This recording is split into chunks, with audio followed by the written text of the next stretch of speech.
करोड़ों दर्शकों का मिल रहा साथ। एमपी की बात एमपी न्यूज के साथ। नमस्कार, एमपी न्यूज में आप सभी का बहुत स्वागत है। आपके साथ इस वक्त मैं हूं श्रद्धा बुंदेला। मध्य प्रदेश में विधानसभा चुनाव की हलचल तेज है और ऐसे में पार्टियां अपनी अपनी तैयारियां करने में लगी हुई है। प्रचार प्रसार जो है खूब जोर शोर से किया जा रहा है। इसी कड़ी में हम आपको बताएं कि बीजेपी जो है जनता को सौगातें देती हुई नजर आ रही है। देवास से भी काफी सारी बातें सामने निकल कर आ रही है। इसी मुद्दे पर आज हम बात करेंगे। मेरे साथ राजनीतिक विश्लेषज्ञ नमन मटके जुड़े हुए हैं, उनसे हम बात कर लेते हैं। नमन, क्या लगता है आपको देवास में किस तरह के सियासी समीकरण बनते हुए नजर आ रहे हैं? जी देखिए, बिल्कुल देवास विधानसभा की यदि हम बात करें तो देवास विधानसभा देवास जिले की एक महत्वपूर्ण विधानसभा है। हाँ। चूंकि देवास विधानसभा का जो असर है वो आसपास के हम कहें कि जितनी विधानसभा है वहां पर भी देखने मिलता है। और इसी के साथ साथ देवास विधानसभा काफी महत्वपूर्ण हो जाती है मालवा अंचल के अंदर। यदि हम बात करें तो देवास विधानसभा का अब तक यदि हम परिदृश्य देखें तो यहाँ पर भारतीय जनता पार्टी का गढ़ देवास विधानसभा रही है। और चूंकि यहाँ से पवार परिवार जो है उसके जो हम कहें वहाँ के जो सदस्य हैं वो लगातार यहाँ से विधायक बनते आए हैं। और यही कारण है कि आने वाले समय में भी यदि भारतीय जनता पार्टी की तरफ से किसी योग्य उम्मीदवार की तलाश होती है तो सबसे पहले उस योग्य उम्मीदवार की तलाश जो है वो पवार परिवार से ही शुरू होती है। और यही कारण है कि भारतीय जनता पार्टी पवार परिवार के ही किसी सदस्य को एक बार फिर से जो है विधानसभा चुनाव के मैदान में उतारने की तैयारी करती नजर आ रही है। और यही कारण है कि एक बार फिर से देवास में यदि हम बात करें विधानसभा चुनाव की तो भारतीय जनता पार्टी की तरफ से गायत्री राजे पवार का नाम जो है वो टिकट की रेस में सबसे आगे नजर आ रहा है। चूंकि वर्तमान में विधायक भी हैं और बतौर विधायक उन्होंने कई अच्छे तरीके के जो काम है वो भी देवास विधानसभा के लिए किए हैं। इसी के साथ एक समीकरण यहाँ पर यह बनता भी नजर आ रहा है कि यदि गायत्री राजे पवार को पार्टी अपना प्रत्याशी नहीं बनाती है तो फिर किसे पार्टी अपना प्रत्याशी बनाए। तो इस हम कहें कि इन समीकरणों में एक नाम जो है वो विक्रम राजे पवार का है। क्योंकि विक्रम राजे पवार भी जो है पवार परिवार से आते हैं और गायत्री राजे पवार के जो है सुपुत्र हैं। और इसी के साथ साथ विक्रम राजे पवार जो है वो देवास विधानसभा का युवा नेतृत्व है। बड़ी संख्या में युवाओं की टीम उनके साथ साथ है और साथ ही साथ उन्होंने कई तरह के काम भी जो है वो देवास विधानसभा के लिए किए हुए हैं। और इसी के साथ साथ विकास की बात जब जब आती है तो गायत्री राजे पवार से ज्यादा एक्टिव देवास विधानसभा में वर्तमान में विक्रम राजे पवार जो है वो नजर आते हैं। यही कारण है कि यदि संगठन गायत्री राजे पवार को अपना प्रत्याशी नहीं बनाता तो ऐसी सूरत में भारतीय जनता पार्टी जो है वो विक्रम राजे पवार को देवास से अपना प्रत्याशी बना सकती है। बिल्कुल, लेकिन क्या लगता है आपको, बीजेपी चेहरा बदलने की कोशिश करेगी, नाम बदलने की कोशिश करेगी?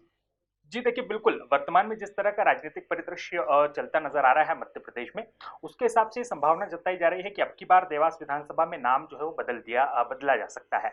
और यदि भारतीय जनता पार्टी ये नाम बदलती है तो इसमें सबसे प्रबल दावेदार यदि हम देखें तो विक्रम राजे पवार है। चूंकि विक्रम राजे पवार ने पूरे 5 साल यहाँ पर मेहनत की और लगातार वो जनता से जुड़े रहे, जनता के बीच गए, युवाओं से उन्होंने बातचीत की, वरिष्ठों के साथ वो नजर आए। तो कहीं ना कहीं उन्होंने जिस तरह की मेहनत 5 साल पिछले 5 साल में की है उसके हिसाब से यदि हम देखें तो कहीं ना कहीं यदि भारतीय जनता पार्टी अपना प्रत्याशी यहाँ पर बदलने की कोशिश करेगी तो उसमें निश्चित तौर पर यहाँ पर विक्रम राजे पवार को जो है सीधा सीधा फायदा मिलता नजर आएगा।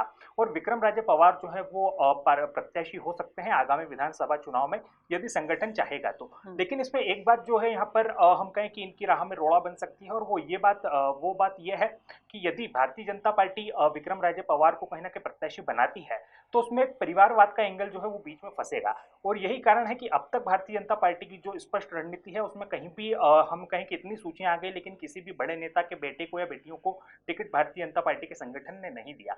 यही संभावना जताई जा रही है कि यदि विक्रम राजे पवार को प्रत्याशी नहीं बनाया जाता तो एक बार फिर से गायत्री राजे पवार को जो है विधानसभा चुनाव के मैदान में भारतीय जनता पार्टी उतारेगी और कहीं ना कहीं एक बड़ा जीत का रिकॉर्ड जो है वो देवास विधानसभा से भारतीय जनता पार्टी कायम करने की यहाँ पर तैयारी भी करेगी। और यदि हम बात करें तो देवास विधानसभा से कहीं ना कहीं हम यदि बात करें तो एक बड़ा रिकॉर्ड भी भारतीय जनता पार्टी यहाँ पर कायम कर सकती है।